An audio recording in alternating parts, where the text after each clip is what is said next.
Assalamualaikum warahmatullahi wabarakatuh. Kembali lagi di channel Wahdar Project. Pada video kali ini saya akan menggabungkan dari video-video yang singkat yang sudah saya upload ya, tentang kecerdasan, terus kemudian pengaruhnya terhadap sistem pendidikan yaitu dalam PISA score, kemudian pengaruhnya terhadap konsumsi protein hewani terutama yaitu daging, susu dan telur, dan kaitannya dengan kemajuan suatu negara. Kita lihat bahwa hampir di negara-negara yang maju atau dengan pendapatan yang tinggi itu mereka tidak hanya bergantung pada sumber daya alam saja, terutama kayak seperti Jepang, Cina, Korea Selatan, dan juga Jerman. Itu apalagi Belanda dengan alam yang memang tidak bersahabat, itu mereka sangat peduli dengan tingkat kecerdasan atau kualitas sumber daya manusia. Kualitas sumber daya manusia itu tentunya tidak dibangun dengan instan, tapi harus dipersiapkan sejak masa kandungan dan masa balita sampai dengan masa remaja dan sampai dengan dewasa. Kita perhatikan bahwa hasil penelitian dari Linz dan Becker, ya kita lihat bahwa penelitian tersebut masih mengandung kontroversi. Mereka menyebutkan bahwa IQ rata-rata orang Indonesia itu 78,49 yang diklaim bahwa itu lebih rendah dari IQ seekor gorila. Kita tahu bahwa seandainya IQ orang Indonesia itu 78 memang benar seperti itu, harusnya itu sudah mengalami keterbelakangan mental. Maka penelitian ini banyak mengundang kritik dan kontroversi. Salah satu yang mengkritik itu adalah Rebecca Sears. Dari papernya dia mengatakan bahwa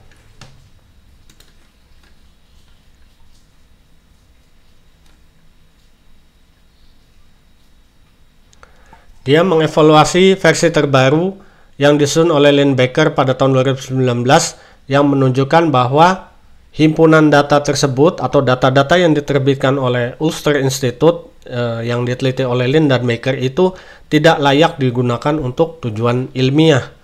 Sumber data primer yang digunakan tidak memadai untuk memperkirakan IQ nasional untuk masing-masing negara. Mayoritas data yang dimasukkan berada dari sampel yang sama sekali tidak representatif terhadap populasi nasional negara masing-masing. Banyak sampel yang merupakan convenience sampel dengan ukuran yang kecil, seringkali hanya mencakup anak-anak saja atau individu-individu yang dipilih karena memiliki karakteristik tertentu, atau yaitu sampel yang sengaja tidak representatif.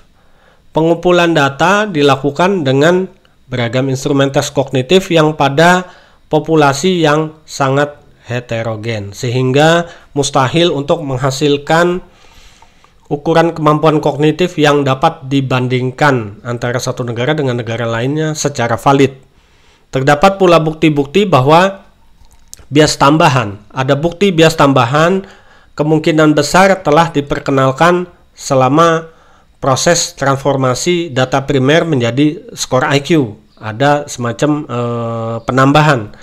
Tingkat bias ini bervariasi antar wilayah dunia yang mengindikasikan bahwa himpunan data ini tidak hanya tidak akurat, tapi juga secara sistematis mengandung kesalahan. Dengan demikian, himpunan data pada The Intelligence of Nations tahun 2019 tidak menyediakan ukuran kemampuan kognitif yang akurat, yang sebanding, dan bebas bias secara global.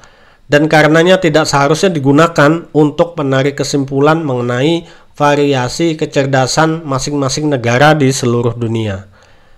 Nah, oke. Terlepas dari ketidakakuratan dari tes IQ yang dilakukan oleh Linz dan Becker atau percobaan Linz dan Becker yang meragukan, terlepas dari data itu, mari kita coba lihat tes PISA atau tes melihat kualitas tingkat pendidikan yang dilakukan oleh OECD. OECD itu adalah Organisasi for Economic Cooperation and Development untuk mengevaluasi sistem pendidikan berbagai negara. Studi ini mengukur kemampuan siswa usia rata-rata 15 tahun dalam kemampuan membaca, matematika, dan sains. Berikut ini adalah poin-poinnya ya, poin-poin dari dilakukannya tes PISA oleh OECD. Yaitu tujuannya yang pertama adalah mengevaluasi sistem pendidikan di berbagai negara dan mengukur dari pengukuran kemampuan siswa dari membaca, matematika, dan IPA ya. Targetnya tentu ya siswa di usia 15 tahun. Itu tes ini diselenggarakan setiap 3 tahun sekali. Terus kemudian manfaatnya adalah untuk bisa membandingkan kinerja pendidikan dasar antara masing-masing negara anggota OECD. Nah, dari hasil PISA tahun 2022, Indonesia berada di peringkat 69 dari 80 negara yang berpartisipasi. Jadi cukup rendah, artinya skor 69 di bawah skor median. Jadi kalau 80 negara skor mediannya ada di 40 dan 41 gitu. Harusnya kalau berarti berada di 40 dan 41 berarti Indonesia berada di skor mediannya. Nah, ini jauh di bawah median. Skor PISA juga bisa menjadikan indikator tentang kualitas pendidikan di suatu negara dan menjadi acuan untuk peningkatan sumber daya manusia ke depannya. Kita tahu bahwa ekonomi suatu bangsa bisa maju salah satunya dipengaruhi oleh pengetahuan, teknologi, terus kemudian sistem tata kelola pemerintahan yang baik. Kalau kita lihat bahwa pengetahuan teknologi itu butuh suatu kita tahu bahwa untuk menyerap pengetahuan atau teknologi atau untuk mentransfer pengetahuan atau teknologi dari suatu negara maju ke negara yang berkembang itu butuh kemampuan otak dari manusia di negara tersebut. Jadi kemampuan otak itu jadi kemampuan otak yang tinggi dapat bisa membantu suatu negara bisa menyerap teknologi dengan baik. Nah, untuk bisa meningkatkan kinerja otak itu perlu adanya asupan gizi yang baik. Kira-kira gizi apa saja yang dibutuhkan untuk konsumsi otak agar kemampuan otak itu bertambah? Yaitu terutama adalah protein hewani. Yang protein hewani itu terdapat pada daging, susu, dan telur. Kenapa protein hewani itu bermanfaat buat otak? Karena protein hewani itu mengandung asam amino esensial dan mikronutrien penting untuk mendukung perkembangan otak dan fungsi kognitifnya. Yaitu asam amino esensial itu tidak dapat diproduksi sendiri seperti asam amino rantai cabang yang penting untuk pertumbuhan otot dan otak.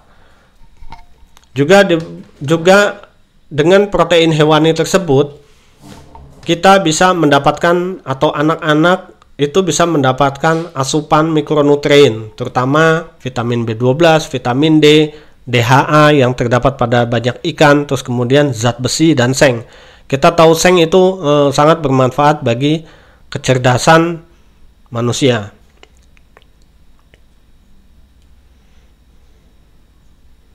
Kemudian asupan protein yang cukup terutama protein hewani sangat penting selama masa perkembangan otak, yaitu pada masa kehamilan dan anak-anak, karena protein membantu pembentukan dan pematangan sel-sel otak.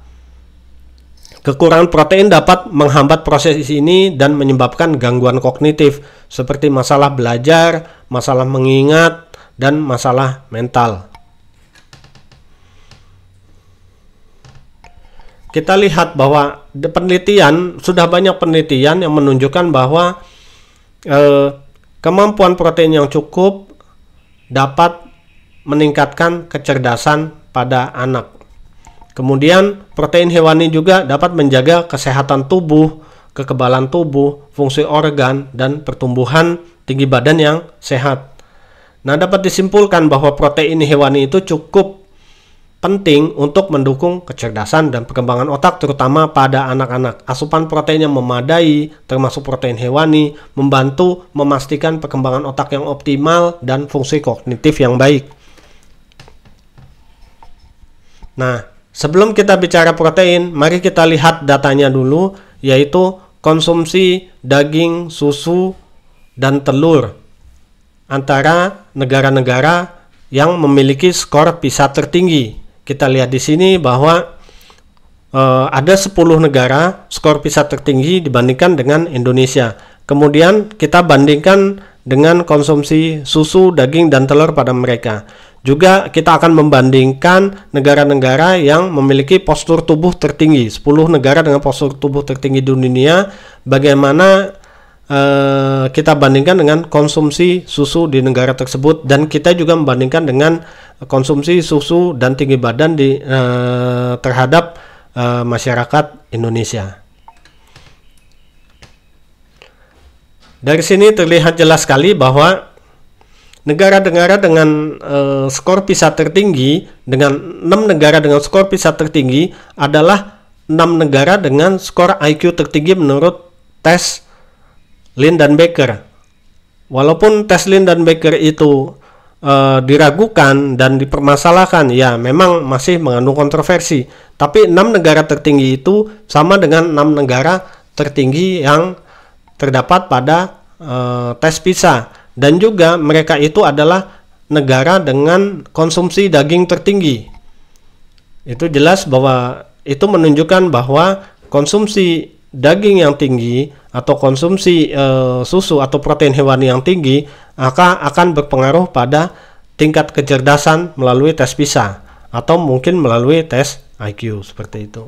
Jadi dari kesimpulan ini, maka adalah suatu hal yang sangat penting bagi negara kita untuk memaksa atau mengedukasi atau memberikan asupan gizi terutama protein bagi anak-anak terutama di usia SD dan SMP.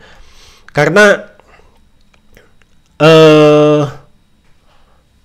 pemberian makan di saat di sekolah atau pemberian makan gratis itu memang sudah dilakukan oleh negara-negara lain sebelum Indonesia, terutama negara Jepang, negara Finlandia, negara Korea Selatan, Amerika Serikat, dan lain-lain. Jadi